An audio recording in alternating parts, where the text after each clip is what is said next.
I'm Eric Waxler in Tampa. We're looking into the latest report about pedestrian deaths around the country, and the numbers show in most major cities the problem is getting worse.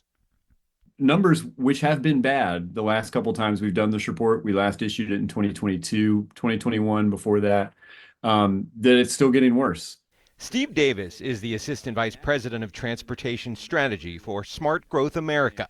He authored this report called Dangerous by Design, which says streets in most metropolitan areas are designed primarily to move cars quickly at the expense of keeping everyone safe.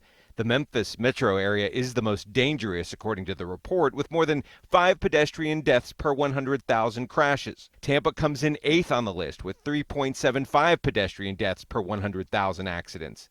Davis says most of these deaths are happening on state-controlled roads, and the Florida Department of Transportation needs to step up on added safety measures. In a metro area where 1,300 people have died in a decade, doing it in spots or having 6 projects that you can point to is not sufficient. There should be 60 or 600 projects to point to. FDOT and others have worked to make things safer with more traffic signals and crosswalks. The city of Tampa launched its Vision Zero program 2 years ago, targeting trouble spots with high visibility crosswalks and flashing beacons.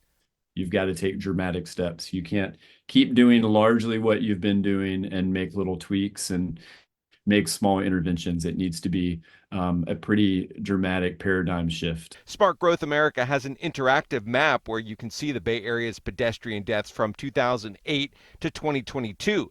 As you zoom in, you see our area's most dangerous roads, including Hillsborough Avenue on one side of the bay and US 19 on the other. Eddie Mullally lives in Tarpon Springs and likes to walk on the Pinellas Trail to keep safe. Like the areas going to the beach from here is a real dangerous walk. So there's just certain areas, and thankfully we do have the trail, which is a very safe walk. The study also found not everyone lives and walks with the same risk. It says Black and Native Americans, older adults, and people in low-income communities died at higher rates than others.